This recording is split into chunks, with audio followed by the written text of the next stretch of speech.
Hey you guys, እንዴት ናችሁ? ፍሬ ሰላም ነኝ፣ የቆዳ ጤና ባለሙያ ነኝ። ዛሬ በጣም አጠር ያለ የዩቲዩብ ቪዲዮ ልሰራላችሁ ነው የመጣሁት። ዛሬ ማውራው በወር አበባ ጊዜ ስለሚወጣ ቆዳችን ላይ ስለሚወጣ ብጉር ነው። የወር አበባችን ሊመጣ አካባቢ ሰውነታችን በራሱ የሚሰጠን ምልክቶች አለ። በጣም አንዳንድ ጊዜ የማያቆም ራስ ምታት፣ የወገብ ህመም፣ ሆዳችን አካባቢ በጣም የማበጥ ስሜት እንደ ሁላችንም እንደ ግላችን ይለያያል።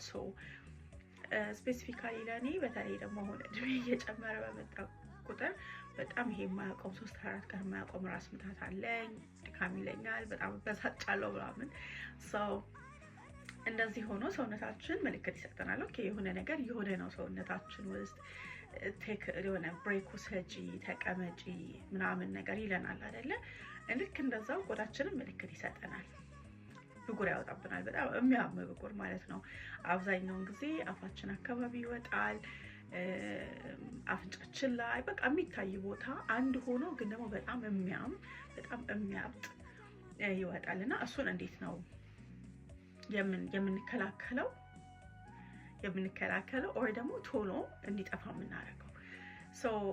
ፐርሰናሊ እኔ አሁን የማደርገው ነገር ምንድነው፣ ልክ ምልክቶቹን ሳይ እንዳልኳችሁ ድካም ሲለኝ፣ ሙዴ ምናምን በጣም ሲበሳጭ ምናምን ኦኬ ኢትስ ታይም ራሴን በጣም ካልም የማደርግበት፣ በጣም ብዙ ውሃ መጠጣት መጀመርበት። ከዛ ደግሞ ለእናንተ ደግሞ ይሆናል ብዬ ልነግራችሁ ወይ ደግሞ ሼር ላደርጋችሁ የፈለኩት ሂቢስኩስ ቲ በፎቶ አስቀምጥላችኋለሁ። እኔ የማውቀው በጀርመንኛ ስም ስለሆነ አላውቅም እንግሊዝኛውን እና አማርኛውን፣ ግን በፎቶ አደርግላችኋለሁ።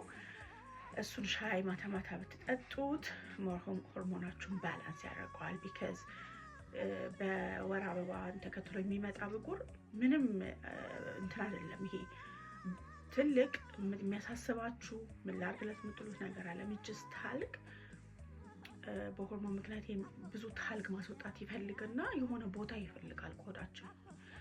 ልክ ያዛ ታልግ የሚጠራቀምበት ቦታ ላይ ያምና ይቀመጣል ማለት ነው። መውጣት ነው የሚፈልገው።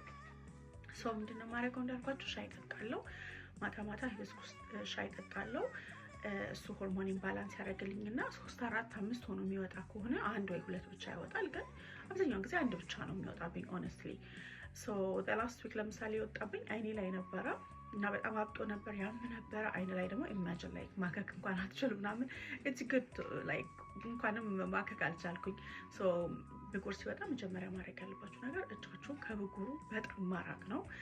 ዩ ክሊን ዮር ፌስ በደንብ አርጋችሁ ማሳጅ አርጋችሁ፣ በተለይ መታጠቢያችሁ ደግሞ ሳሊሲሊክ አሲድ ቢኖረው በጣም ቆንጆ ነው። እሱ ይሄ ፈሳሹን የሸፈነው ቆዳ ወፍራሙን ቆዳ ያሳሳለትና ቶሎ ፈሳሹ እንዲወጣ ያደርጋል። የሚያሳክከው ደግሞ የሚያመን ታልጉ ለመውጣት በሚፈልግበት ሰዓት ቆዳው ወፍሮበት በሚያደርገው ፕሮሰስ ነው። ያንን ቆዳ ያሳሳውና ቶሎ እንዲወጣ የሚያደርገው ሳሊሲሊክ አሲድ ነው።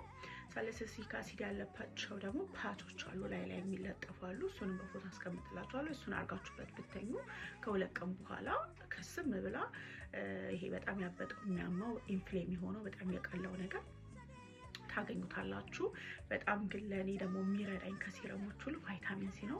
ቫይታሚን ሲ ለኔ ኢትስ ዋንደር ላለው በቃ ለክላይንቶች ስመክራቸው ኢትስ ዋንደር ሚትል ነው ለኔ። በቃ በጣም ሂሊንግ ፕሮሰሱን ያፋጥናል፣ ቶሎ እንዲድን ያደርጋል፣ ብራይት ከማረጉ ምናምን ውጪ ማለት ነው። ቫይታሚን ሲ ቀለበት ጣቴ ላይ ያደርግና አይኔ ላይ ስለነበረ ላስት ማንዝ አይኔ ላይ ማድረግ አልችልም። ምክንያቱም አይናችሁ ላይ የምታረጉት ነገር በጣም መጠንቀቅ አለባችሁ። ቫይታሚን ሲ በራሱ ደግሞ አክቲቭ ስለሆነ እንትን ያደርጋል፣ ኢሪቴት ያደርጋል አይን። ስለዚህ ሌላ ቦታ ግን ከሆነ ጣታችሁ ላይ አድርጋችሁ ማሳጅ ብታረጉት በነቃታው ስትነሱ በጣም በጣም ተሸብሽቦ ነው የምታገኙት። እንደዚህ ያደርጋችሁ በወር አበባ ጊዜ የሚመጣባችሁን አክኒ መንከባከብና በፍጥነት ጠባሳ ሳይጥል፣ ምክንያቱም የብጉር መጥፎነቱ ጠባሳ ጥሎ መሄዱ ነው። ጠባሳ ከጣለ ጥቁር ከሆነ እሱን ደግሞ ለማስለቀቅ ሌላ ፕሮሰስ ነው። 1 ምናምን ከሆነ ኢትስ ኦኬ ነው፣ ቶሎ ላይክ ቶሎ ሂል ማድረግ ይችላል። ግን 3 4 5 ሆኖ የሚወጣባችሁ ከሆነ ከዛ በኋላ ቆዳዬ ላይ ያለው ጥቋቁር ነጥብ እንዴት አድርጌ ላጥፋው ምናምን ደግሞ የሚል ፕሮሰስ ውስጥ እንዳትገቡ ማለት ነው። ሶ በወር አበባ በሚመጣ ጊዜ የሚወጣባችሁን አክኒ በጣም በማጽዳት ከዛ በኋላ ቫይታሚን ሲ በማድረግ ወይ ደግሞ ሳሊሲሊክ አሲድ ያላቸውን የፒክል ፓቶች ላይ በማድረግ በመለጠፍ እጃችሁን ከላይ ከብጉር በማራቅና ሂቢስኩስ ቲ በመጠጣት ሂቢስኩስ ሻይ በመጠጣት በቀላሉ ሌላ ምንም ገንዘብ ሳታወጡ ሐኪም ቤትም ሳትሄዱ ፌሻልም ሳትሰሩ ቆዳችሁን ቤታችሁ ናችሁ እንደዚህ መከባከብ ትችላላችሁ። አመሰግናለሁ። እንደዚህ አይነት ቲፕ የምትፈልጉ ደግሞ ከሆነ ሰብስክራይብ አድርጉ፣ ሞር ላይክ ሞቲቬት እንደሆን እና ኮሜንት አድርጉልኝ ኦር ደግሞ በፎቶ አስቀምጡልኝ። ስለዚህ ብጉር መፍትሄ ካለሽ የምታውቂው ነገር ካለ ብላችሁ የማውቀውን ነገር ከእናንተ ጋር ሼር ለማድረግ ፈቃደኛ ነኝ። ባይ